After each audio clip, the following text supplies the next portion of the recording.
आज हम बात करेंगे जो हमारा मनी की सप्लाई है बैंकिंग चैप्टर से रिलेटेड। मनी की सप्लाई कौन करता है? हमें जैसे कि पता ही है कि जो हमारी मनी की सप्लाई है, मनी की सप्लाई मेनली आरबीआई के द्वारा की जाती है। जो हमारी पेपर करेंसी है वो स्पेशल जो इशू की जाती है। अगर हम कॉइन्स वगैरह की बात करते हैं या 1 रुपीज़ के नोट की बात करते हैं तो वो कौन इशू करता है? गवर्नमेंट या फाइनेंस डिपार्टमेंट के द्वारा इशू किया जाता है। तो जो हमारी क्या है, मनी की सप्लाई है। मनी की सप्लाई को कम या ज़्यादा करने के लिए मनी की सप्लाई हमारी किस किस केसेस में क्या की जाती है, इंक्रीज या डिक्रीज की जाती है, वो हमारी कम ज़्यादा होती है जब हमारी मार्केट के अंदर, हमारी इकोनॉमी के अंदर इन्फ्लेशन या डिफ्लेशन आता है। तो सबसे पहली बात तो आपको ये पता होना चाहिए कि हमारा इन्फ्लेशन या डिफ्लेशन जो होता है वो क्या होता है, कौन सी सिचुएशन होती है। तो इन्फ्लेशन मीन्स महंगाई आना। इन्फ्लेशन मीन्स क्या होगा? महंगाई आना, ठीक है। एंड सेकंड सिचुएशन हमारी क्या होती है? Deflation. Second situation means deflation. Deflation में क्या होता है, हमारा मार्केट में मंदी आ जाती है। तो क्या होगा, इन्फ्लेशन और डिफ्लेशन की जो हमारी क्या आती है, सिचुएशन आती है, उसको क्या करने के लिए, दूर करने के लिए, उनको क्या करने के लिए, रिमूव करने के लिए, इन प्रॉब्लम्स का सॉल्यूशन करने के लिए कि हमारी कंट्री के अंदर जो क्या आता है, इन्फ्लेशन डिफ्लेशन आता है, तो इससे बचने के लिए हमारा क्या होता है कि आरबीआई के द्वारा एक मॉनेटरी पॉलिसी बनाई जाती है। उस मॉनेटरी पॉलिसी के अंदर कुछ इंस्ट्रूमेंट का क्या करते हैं, हम यूज़ करते हैं। उन इंस्ट्रूमेंट्स के अंदर कुछ क्वांटिटेटिव इंस्ट्रूमेंट होते हैं हमारे और कुछ कौन से होते हैं, क्वालिटेटिव इंस्ट्रूमेंट्स होते हैं। तो कुछ क्वांटिटेटिव और क्वालिटेटिव इंस्ट्रूमेंट का यूज़ करके हम हमारे इन्फ्लेशन डिफ्लेशन की जो स्थिति है, सिचुएशन है, उसको क्या कर सकते हैं, कंट्रोल में ला सकते हैं। इसीलिए हमारा क्या होता है कि मनी की सप्लाई को कंट्रोल करने के लिए इन इंस्ट्रूमेंट का आरबीआई के द्वारा या किसी भी कंट्री के सेंट्रल बैंक के द्वारा क्या किया जाता है, यूज़ किया जाता है। हम हमारी कंट्री की इकोनॉमी की अगर हम बात करते हैं तो आरबीआई ही उसको क्या करेगा, कंट्रोल करने के लिए, इन्फ्लेशन डिफ्लेशन को दूर करने के लिए जो इंस्ट्रूमेंट्स है उनको क्या करेगा, यूज़ करेगा। तो सबसे पहले जो हम बात करते हैं क्वांटिटेटिव इंस्ट्रूमेंट की, क्वांटिटेटिव नाम से ही क्लियर है कि इसके अंदर एक क्वांटिटेटिव जो डाटा है हमारा वो लिया जाएगा। क्वांटिटेटिव जो एक क्वांटिटी यानी कि न्यूमेरिकल या नंबर्स की फॉर्म में होता है, और क्वालिटेटिव जो होता है जो किसी न किसी क्वालिटी को क्या करता है, रिप्रेजेंट करता है। तो सबसे पहले हम बात करते हैं क्वांटिटेटिव इंस्ट्रूमेंट की। अब क्वांटिटेटिव इंस्ट्रूमेंट के अंदर जो हमारा सबसे पहला पॉइंट है वो है बैंक रेट। कि हमारे जो क्वांटिटेटिव क्या है, इंस्ट्रूमेंट है, क्वांटिटेटिव इंस्ट्रूमेंट के अंदर जो सबसे पहला पॉइंट आएगा हमारा वो कौन सा आएगा, बैंक रेट आएगा। तो बैंक रेट जो होती है हमारी वो क्या होती है, बैंक रेट एक ऐसी रेट ऑफ इंटरेस्ट होती है जिस रेट ऑफ इंटरेस्ट के ऊपर जो आरबीआई है वो मनी को क्या करता है, उधार देता है, लैंड करता है मनी, या लोन के तौर पर किसको देता है, कॉमर्शियल बैंक को। तो हम बात किसकी कर रहे हैं, बैंक रेट की। तो बैंक रेट हमारी क्या होती है, bank rate means that interest of rate at which RBI provide loan to the commercial bank, यानी कि ऐसी रेट ऑफ इंटरेस्ट जिसके ऊपर जो आरबीआई है वो क्या करता है, कॉमर्शियल बैंक को जो लोन है वो क्या करता है, प्रोवाइड करता है। तो उसको हम क्या कहते हैं, बैंक रेट कहते हैं। तो बैंक रेट जो होती है हमारी अगर ज़्यादा होगी या फिर ये हमारी कम होगी, तो बैंक रेट जो है हमारी अगर इंक्रीज होगी तो उसका इन्फ्लेशन डिफ्लेशन पे क्या इफेक्ट पड़ेगा, और अगर हमारी बैंक रेट क्या होती है, कम होती है, तो उसका इन्फ्लेशन डिफ्लेशन पे हमारा क्या इफेक्ट पड़ेगा। यही आज की इस वीडियो के अंदर हम क्या करेंगे, स्टडी करेंगे, यानी कि देखेंगे। तो जो बैंक रेट है हमारी, आपको पता है, the rate at which the rate of interest at which RBI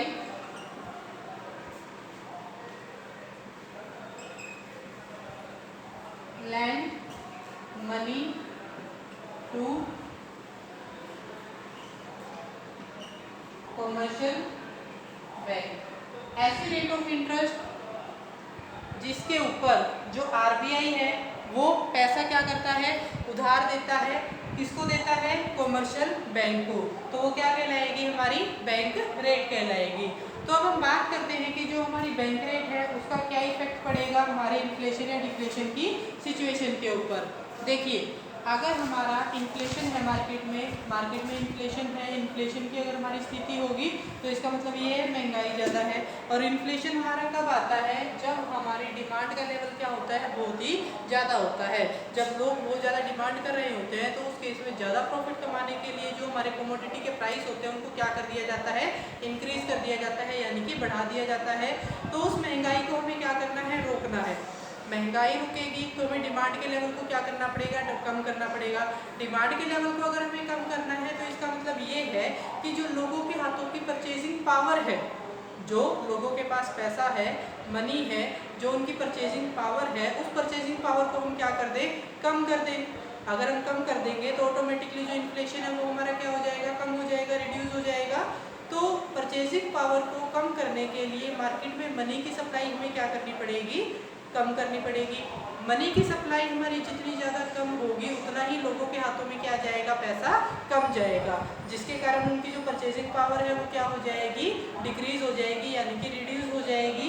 तो अगर बैंक रेट हमारी क्या होती है? इंक्रीज होती है। अगर बैंक रेट हमारी क्या होती है? इंक्रीज होती है, ठीक है। तो अगर आपकी बैंक रेट जो है वो क्या होगी? इंक्रीज होगी। बैंक रेट के इंक्रीज होने से हमारा क्या इफेक्ट पड़ेगा? बैंक रेट के इंक्रीज होने से हमारा जो कमर्शियल बैंक क्या करता है? पैसा उधार लेता है। जो हमारा कमर्शियल बैंक क्या करता है? पैसा उधार लेता है, यानी कि जो हमारी रेट ऑफ इंटरेस्ट है,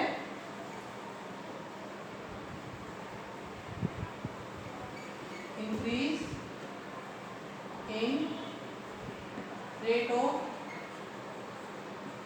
इंटरेस्ट ऑन लोन। जब कमर्शियल बैंक को ही ज़्यादा रेट ऑफ इंटरेस्ट के ऊपर पैसा उधार मिलेगा आरबीआई से, तो सिंपल सी बात है कि जो कमर्शियल बैंक आम पब्लिक को पैसा क्या देंगे? उधार देंगे। जो कमर्शियल बैंक आम पब्लिक को क्या देंगे? पैसा उधार देंगे। वो भी क्या होगा? हमारा महंगा हो जाएगा, यानी कि उसकी भी जो रेट ऑफ इंटरेस्ट है वो क्या हो जाएगी? ज़्यादा हो जाएगी। और अगर वो rate of interest on loan हमारी क्या हो जाती है? इंक्रीज हो जाती है, यानी कि ज़्यादा हो जाती है। तो उसके कारण जो हमारी डिमांड है, fall in demand. Fall in demand का मतलब क्या होगा? कि हमारी जो डिमांड है वो क्या हो जाएगी? उससे रिड्यूस हो जाएगी, यानी कि कम हो जाएगी। और अगर हमारी जो डिमांड है वो क्या हो जाती है? कम हो जाती है। तो डिमांड के कम होने से हमारी जो मनी की सप्लाई है वो क्या हो जाती है? कम हो जाती है। डिक्रीज इन मनी सप्लाई, कि हमारी मार्केट के अंदर जो मनी की क्या होगी? सप्लाई होगी, वो क्या हो जाएगी? डिक्रीज हो जाएगी। और मनी की सप्लाई अगर हमारी क्या हो जाती है? डिक्रीज हो जाती है, तो इसका मतलब ये है कि हमारा जो इन्फ्लेशन है वो क्या हो जाएगा? कंट्रोल हो जाएगा। And reduce inflation. तो हमारा जो टॉपिक था आज का वो चल रहा है क्वालिटेटिव और क्वांटिटेटिव इंस्ट्रूमेंट। क्वालिटेटिव और क्वांटिटेटिव जो हमारे क्या है? इंस्ट्रूमेंट है, उनका यूज़ हमारा कब किया जाता है? इनका यूज़ हम करते हैं जब मार्केट में इन्फ्लेशन डिफ्लेशन की क्या होती है? सिचुएशन होती है। तो अगर हमें मार्केट में मनी की सप्लाई को क्या करना है? कम करना है। और मनी की सप्लाई को कम करने के लिए हम क्या करेंगे? सबसे पहले हमारा पॉइंट आता है बैंक रेट का। बैंक रेट हमारी क्या थी? वो रेट ऑफ इंटरेस्ट जिसके ऊपर आरबीआई क्या करता है? पैसा उधार देता है। किसको? कमर्शियल बैंक को। तो आरबीआई जिस रेट ऑफ इंटरेस्ट के ऊपर कमर्शियल बैंक को क्या करेगा? पैसा उधार देगा, वो क्या कहलाता है? हमारा बैंक रेट कहलाती है। अब बैंक रेट के बाद हम बात करते हैं कि बैंक रेट का जो यूज़ होता है वो किस तरीके से किया जाएगा। बैंक रेट अगर हमारी क्या हो जाती है? इंक्रीज हो जाती है। बैंक रेट अगर हम क्या कर देंगे? इंक्रीज कर देंगे। वो इंक्रीज करने के कारण हमारा जो इंटरेस्ट ऑन लोन है या कॉस्ट ऑफ कैपिटल है वो क्या हो जाती है? बढ़ जाती है। अगर बैंक रेट को ज़्यादा पैसा उधार लेना है जिसके ऊपर रेट ऑफ इंटरेस्ट क्या है? काफ़ी ज़्यादा है, तो जब कमर्शियल बैंकों को ही पैसा ज़्यादा रेट ऑफ इंटरेस्ट पे मिल रहा है तो आगे जब वो आम पब्लिक को क्या करेंगे? पैसे की सप्लाई करेंगे, तो उसके ऊपर भी रेट ऑफ इंटरेस्ट वो क्या हो जाएगी? ज़्यादा हो जाएगी। जैसे 10% पे वो क्या करते हैं? आरबीआई से पैसा उधार लेते हैं कमर्शियल बैंक, बैंक, तो वो आम पब्लिक को मान लेते हैं कि 15% पे देंगे। तो इस तरीके से हमारा क्या होता है कि जो पैसे की डिमांड है, मनी की जो क्या होगी डिमांड होगी, वो क्या हो जाएगी, कम हो जाएगी, क्योंकि रेट ऑफ इंटरेस्ट पैसे पे, मनी पे, लोन पे जितना ज़्यादा होगा, मनी की डिमांड उतनी क्या हो जाती है हमारी, कम हो जाती है, जिसके कारण मार्केट में मनी की सप्लाई क्या हो जाएगी, कम हो जाएगी। जब लोग मनी की डिमांड कम करेंगे तो मनी की सप्लाई कम होगी, मनी की सप्लाई कम होने से जो हमारा इन्फ्लेशन है वो ऑटोमेटिकली क्या हो जाता है, कम हो जाता है, इन्फ्लेशन हमारा क्या हो जाता है, कंट्रोल हो जाता है। तो उसके बाद अब देखते हैं हम इसका जो अपोजिट पार्ट है हमारा। तो ये जो पोर्शन था वो कौन सा था कि जब आपको इन्फ्लेशन को क्या करना है, कंट्रोल करना है, तो उस केस में आपने बैंक रेट को क्या कर दिया, इंक्रीज कर दिया। अगर आपको डिफ्लेशन की जो स्थिति है हमारी इकोनॉमी के अंदर, डिफ्लेशन क्या होता है, मार्केट में मंदी होना, यानी कि डिमांड तो बिल्कुल है ही नहीं, और मार्केट में अगर मंदी चल रही है तो कब चलेगी, जब लोगों के हाथों की परचेजिंग पावर ही नहीं है। परचेजिंग पावर कब नहीं होती, जब लोगों के पास पैसा नहीं होता। अगर लोगों के पास पैसा होगा तभी वो डिमांड करेंगे, अगर पैसा नहीं है तो उनकी परचेजिंग पावर क्या होती है, कम होती है। तो परचेजिंग पावर को हमें क्या करना पड़ेगा, इंक्रीज करना पड़ेगा, किसको दूर करने के लिए, डिफ्लेशन को दूर करने के लिए। तो हमें बैंक रेट को क्या करना है, डिक्रीज करना है। बैंक रेट को हमें क्या करना है, डिक्रीज करना है। बैंक रेट को अगर आप क्या कर देते हैं, डिक्रीज कर देते हैं, तो उसके डिक्रीज करने से जो हमारी rate of interest on loan है या इंटरेस्ट ऑन कैपिटल है वो क्या हो जाती है, डिक्रीज हो जाती है। Decrease in rate of interest on loan.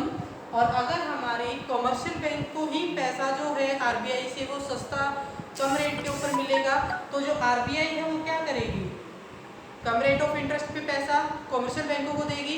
Commercial बैंकों को अगर सस्ती रेट ऑफ इंटरेस्ट पे पैसा उधार मिलेगा तो इसका मतलब ये है कि वो आम पब्लिक को भी क्या करेंगे, कम रेट ऑफ इंटरेस्ट पे लोन जो है वो प्रोवाइड करेंगे, जिसके कारण हमारी जो डिमांड है वो क्या हो जाती है, इंक्रीज हो जाती है, जिसके कारण हमारी जो डिमांड है वो क्या हो जाएगी, इंक्रीज हो जाएगी।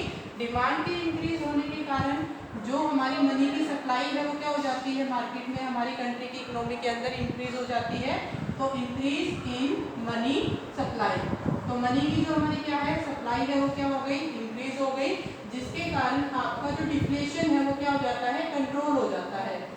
कंट्रोल डिफ्लेशन, तो हमारी मार्केट में जो डिफ्लेशन की स्थिति है यानी कि मंदी की स्थिति है वो हमारी क्या की जा सकती है, कंट्रोल की जा सकती है।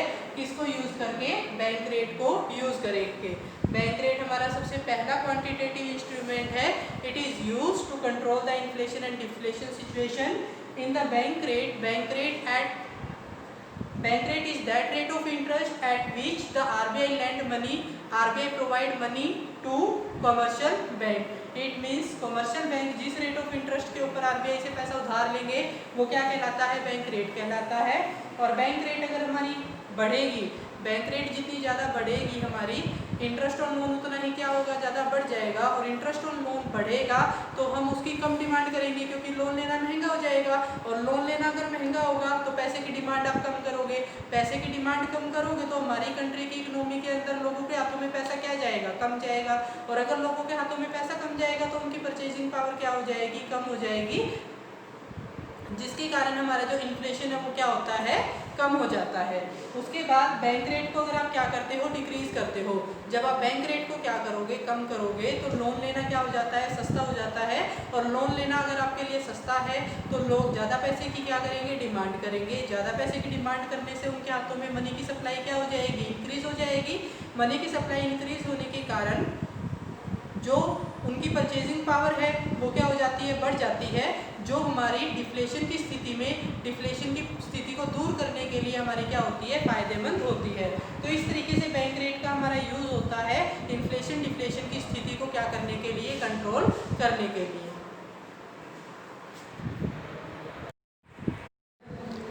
तो अब हम बात करते हैं जो हमारा क्या है, नेक्स्ट पॉइंट है, that is repo rate and open market operation.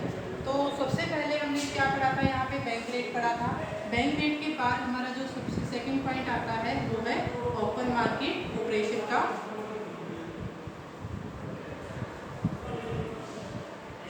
अब जो हमारा ओपन मार्केट ऑपरेशन है उसका जो यूज़ होगा वो किस तरीके से किया जाएगा। ओपन मार्केट ऑपरेशन का जो यूज़ हम करेंगे वो किस तरीके से करेंगे, क्या करने के लिए, इन्फ्लेशन डिफ्लेशन की स्थिति को कंट्रोल करने के लिए। तो ओपन मार्केट ऑपरेशन में हमारा क्या आता है, मेनली जो सिक्योरिटीज होती हैं, जो क्या होती हैं, सिक्योरिटीज होती हैं, सिक्योरिटीज की क्या होगी हमारी, सेल या परचेज। जो ओपन मार्केट हमारा क्या है, ऑपरेशन है, ओपन मार्केट ऑपरेशंस के अंदर जो हमारी सिक्योरिटीज होती हैं उन सिक्योरिटीज का क्या किया जाता है, सेल परचेज किया जाता है। किसके द्वारा किया जाएगा, आरबीआई के द्वारा किया जाएगा। तो यहाँ पे ओपन मार्केट जो हमारा ऑपरेशन है जिसके अंदर जो आरबीआई है वो क्या करता है, on the behalf of the government, जो हमारा क्या है आरबीआई है, आरबीआई का मतलब क्या होगा, जो हमारा सेंट्रल बैंक है वो गवर्नमेंट के बिहाफ पे सिक्योरिटीज की क्या करता है, सेल परचेज करता है। जब हमारी ये सिक्योरिटीज क्या की जाती हैं, सेल की जाएंगी ओपन मार्केट ऑपरेशन में, जब सेल ऑफ क्या होगा, सिक्योरिटीज, तो जिसके कारण हमारी जो मनी की सप्लाई है वो क्या हो जाती है, वो कम हो जाएगी, रिड्यूस मनी सप्लाई। देखिए अगर हमें मार्केट में मनी की सप्लाई को क्या करना है, कम करना है, मतलब इन्फ्लेशन को कंट्रोल करने के लिए ऑटोमेटिकली आपको मार्केट में मनी की सप्लाई को कम करना पड़ेगा, परचेजिंग पावर को रिड्यूस करना पड़ेगा। तो आप क्या करते हो वहाँ पे कि जो हमारी सिक्योरिटीज़ हैं, आरबीआई गवर्नमेंट के बिहाफ पे क्या करेगा, कुछ सिक्योरिटीज जैसे नेशनल सेविंग सर्टिफिकेट है, हमारे कुछ गवर्नमेंट सिक्योरिटीज होती हैं, गवर्नमेंट सिक्योरिटीज जिनका क्या करती है, वो सेल परचेज करती है। तो आरबीआई क्या करेगा, गवर्नमेंट के बिहाफ पे ये सिक्योरिटीज अगर सेल करता है, अगर मान लो आरबीआई ने किसी को वो सिक्योरिटीज सेल कर दी, मैंने, आपने, किसी फाइनेंशियल इंस्टीट्यूशन ने या फिर किसी अदर पर्सन ने वो सिक्योरिटीज क्या कर ली, परचेज कर ली, तो आरबीआई जब वो सेल करेगा तो लोगों से पैसा जाएगा किसके पास, आरबीआई के पास। तो लोगों के हाथों में क्या गया, सिक्योरिटीज चली गई। तो मनी की जो हमारी क्या है, परचेजिंग पावर है, वो यहाँ पर क्या हो गया कि जब सिक्योरिटीज को सेल करने के बदले में लोगों ने वो पैसा आरबीआई को दे दिया तो लोगों के हाथों में पैसा क्या बच गया, कम बच गया। लोगों के हाथों में पैसा कम बचेगा तो ऑटोमेटिकली उनकी जो परचेजिंग पावर है वो क्या रह जाएगी, कम रह जाएगी। तो परचेजिंग पावर कम रहने से हमारी जो मनी की सप्लाई है वो क्या हो गई, कम हो गई, यानी कि रिड्यूस हो गई। इसी तरीके से अगर परचेज ऑफ क्या है, सिक्योरिटीज है, अगर यही आरबीआई के द्वारा जो सिक्योरिटीज है हमारी गवर्नमेंट के बिहाफ पे क्या कर ली जाती हैं, परचेज कर ली जाती हैं, गवर्नमेंट के बिहाफ पे परचेज कर ली जाएंगी तो आरबीआई परचेज करेगा, ठीक है। और जब वो परचेज करेगा तो इसका मतलब ये होगा कि परचेज करने के बदले में वो लोगों को क्या देगा, पैसा देगा, जहाँ से भी वो परचेज करेगा। और सिक्योरिटीज परचेज करने के बदले में जब वो लोगों को पैसा देगा जहाँ से उसने क्या की है, ये सिक्योरिटीज परचेज की है, तो इसका मतलब ये है कि उनके हाथ में पैसा गया, पैसा गया तो मनी की सप्लाई क्या हो गई हमारी, इंक्रीज हो गई। और मनी की सप्लाई जो है वो इंक्रीज होने से मार्केट में जो डिफ्लेशन की स्थिति है हमारी वो क्या हो जाती है, दूर हो जाती है। तो अगर क्या है आपका इन्फ्लेशन है, इन्फ्लेशन में हम ओपन मार्केट ऑपरेशन को कैसे यूज करेंगे, जो सिक्योरिटीज होगी वो सेल कर देंगे जिससे मनी की सप्लाई क्या हो जाएगी, रिड्यूस हो जाएगी।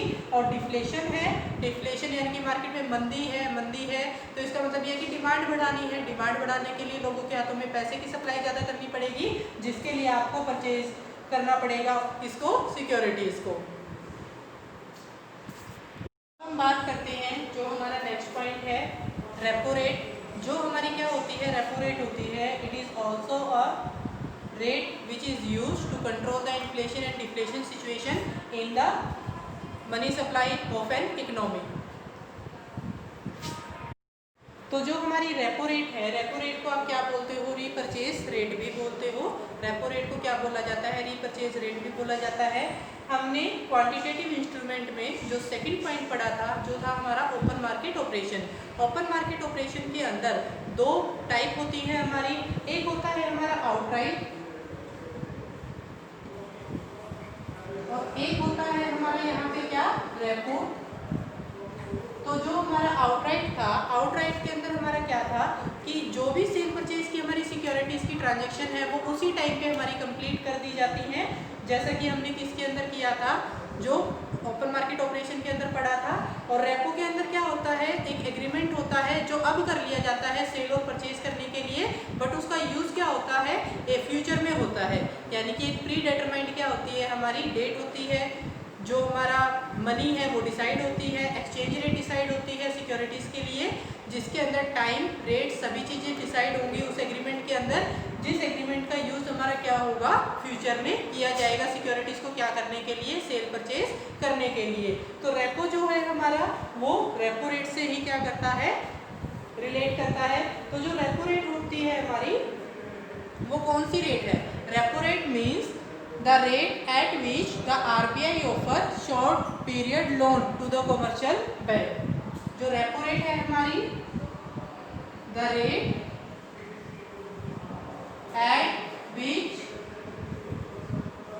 RBI provide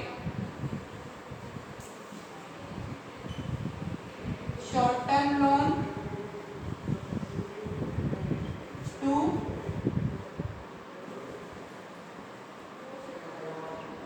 commercial bank.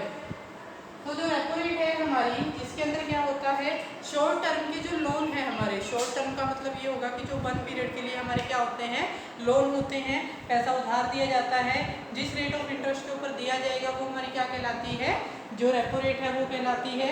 Repo rate को रीपरचेज रेट भी हमारा बोला जा सकता है, जिसको हमारा क्या होता है कि जब ये लोन आपका कॉमर्शियल बैंक को दिया जाएगा, किस चीज़ के लिए, बाइंग द गवर्नमेंट सिक्योरिटी। अब कॉमर्शियल बैंक जब क्या करेगी, गवर्नमेंट सिक्योरिटीज़ को परचेज करेगी। गवर्नमेंट सिक्योरिटीज़ के अंदर जैसे नेशनल सेविंग सर्टिफिकेट वगैरह आ जाते हैं हमारे, तो जब भी कॉमर्शियल बैंक इन सर्टिफिकेट को परचेज करेगी या गवर्नमेंट सिक्योरिटी को परचेज करेगी, परचेज करने के लिए कॉमर्शियल बैंक को क्या चाहिए, पैसा चाहिए, यानी कि मनी चाहिए। और उस मनी को एक्वायर कहाँ से किया जाएगा, एक शॉर्ट टर्म का जो लोन है वो ले लिया जाता है, किससे, आरबीआई से। यानी कि आरबीआई जिस रेट ऑफ इंटरेस्ट के ऊपर कम समय के लिए शॉर्ट टर्म का लोन कॉमर्शियल बैंक को क्या करती है, प्रोवाइड करती है। ठीक है, इस चीज के लिए बाइंग या परचेजिंग गवर्नमेंट सिक्योरिटी। तो इसीलिए हमारा क्या होता है, रेपो रेट का यूज किया जाता है। अब हम बात करते हैं कि जो हमारी क्या होती है, रेपो रेट होती है। अगर रेपो रेट हमारी बढ़ेगी तो उस केस में क्या होगा, देखो जितनी ज़्यादा हमारी क्या होती है, रेपो रेट बढ़ेगी। रेपो रेट बैंक रेट की तरह ही सेम काम करेगा। अगर रेपो रेट हमारी क्या होती है, बढ़ती है, रेपो रेट के बढ़ने के कारण हमारा जो रेट ऑफ इंटरेस्ट है वो क्या हो जाता है, बढ़ जाता है। और जितना ज़्यादा रेट ऑफ इंटरेस्ट हमारा क्या होता है, बढ़ता है, रेट ऑफ इंटरेस्ट बढ़ने के कारण लोन लेना, पैसा उधार लेना महंगा हो जाएगा। और पैसा उधार लेना जितना महंगा होगा, मनी की डिमांड उतनी ही क्या होगी, कम हो जाएगी। तो मार्केट में मनी की सप्लाई कम होगी, मनी की सप्लाई कम होने से परचेजिंग पावर कम हो जाएगी और इन्फ्लेशन जो है वो क्या आ जाता है, कंट्रोल में आ जाता है। इसी तरीके से अगर हमारी रेपो रेट क्या होती है, रिड्यूस होती है। रेपो रेट अगर हमारी कम होगी तो उस केस में जो रेट ऑफ इंटरेस्ट होता है लोन के ऊपर वो हमारा क्या हो जाएगा, ज़्यादा हो जाएगा। जो अगर हमारी रेपो रेट जो है वो क्या हो जाती है, कम हो जाती है। रेपो रेट कम होने से हमारी जो rate of interest on capital है या इंटरेस्ट ऑन लोन है वो भी कम हो जाएगा। और वो कम होने से हमारी उसकी जो डिमांड है वो क्या हो जाती है, बढ़ जाती है। डिमांड के कम होने से हमारा मनी की सप्लाई, देखिए जब रेट ऑफ इंटरेस्ट क्या होगा, कम होगा। रेट ऑफ इंटरेस्ट के कम होने से आप ज़्यादा पैसे की डिमांड करेंगे, क्योंकि वो लोन लेना क्या हो जाता है, पैसा उधार लेना सस्ता हो जाता है। और मनी की डिमांड ज़्यादा करोगे, मनी की डिमांड ज़्यादा करने से मनी की सप्लाई बढ़ेगी। मनी की सप्लाई बढ़ने से लोगों के हाथों में पैसा क्या जाएगा, ज़्यादा जाएगा। लोगों के हाथों में जब पैसा ज़्यादा जाएगा, ज़्यादा डिमांड करेंगे, तो ऑटोमेटिकली जो मंदी की स्थिति होगी यानी कि डिफ्लेशन की पोजीशन है हमारी, वो क्या हो जाती है, इम्प्रूव हो जाती है। तो ये क्या थी हमारी रेपो रेट। रेपो रेट कौन सी होती है, जिसके ऊपर जो आरबीआई है वो शॉर्ट टर्म के लोन जो होता है वो कमर्शियल बैंक को प्रोवाइड करता है। किस चीज़ के लिए, गवर्नमेंट सिक्योरिटी को खरीदने के लिए, परचेज करने के लिए। और ये जो गवर्नमेंट सिक्योरिटी है हमारी इन द फ्यूचर, इसके लिए एक एग्रीमेंट जो होता है वो क्या कर लिया जाता है, इन एडवांस तैयार कर लिया जाता है। और उस एग्रीमेंट के अंदर जो टाइम पीरियड है वो हमारा डिसाइड कर लिया जाएगा कि किस समय पे कौन सी सिक्योरिटी इन फ्यूचर हमारी क्या होती है, सेल या परचेज होती है। तो ये थी हमारी रेपो रेट। अब हम बात करते हैं रिवर्स रेपो रेट की, कि जो हमारी रिवर्स रेपो रेट है वो क्या होती है। जो हमारी रिवर्स रेपो रेट है, ऐसा rate of interest at which RBI accept deposit from commercial bank. The rate of interest, the rate at which RBI accept deposit from commercial bank. तो ऐसा रेट ऑफ इंटरेस्ट जिसके ऊपर जो RBI है वो commercial बैंकों का जो पैसा है वो क्या करती है, डिपॉजिट करती है। जब कॉमर्शियल बैंक अपना जो पैसा है वो क्या करवाते हैं, डिपॉजिट कराते हैं इसके अंदर, RBI के अंदर। और जिस रेट ऑफ इंटरेस्ट के ऊपर वो क्या करवाएंगे, डिपॉजिट कराएंगे, तो वो रेट ऑफ इंटरेस्ट हमारी क्या कहलाती है, रिवर्स रेपो रेट कहलाती है। तो रिवर्स रेपो रेट का भी हम क्या करते हैं, यूज करते हैं इन्फ्लेशन डिफ्लेशन को क्या करने के लिए, कंट्रोल करने के लिए। तो जब हमारा इन्फ्लेशन डिफ्लेशन जो है वो क्या किया जाएगा, कंट्रोल किया जाएगा। इन्फ्लेशन डिफ्लेशन के अंतर्गत हमारा क्या होता है कि जो हमारी रिवर्स रेपो रेट है अगर वो हमारी क्या होगी, देखो कॉमर्शियल बैंकों के पास अगर हमारा क्या है, कम पैसा है, कॉमर्शियल बैंकों के पास अगर हमारा क्या होगा, कम पैसा होगा, तो उस केस में RBI के पास भी क्या जाएगा, कम पैसा जाएगा, जिसके ऊपर वो इंटरेस्ट जो है वो क्या दे पा रही है, कम दे पा रही है। जिसके कारण हमारा क्या होता है, जो अगर पैसा या फंड्स ही कम अवेलेबल होगा, जिसके कारण जो मनी की सप्लाई है हमारी वो क्या हो जाती है, कम हो जाती है, जिसके कारण हमारा जो इन्फ्लेशन डिफ्लेशन है वो क्या होता है, कंट्रोल होता है।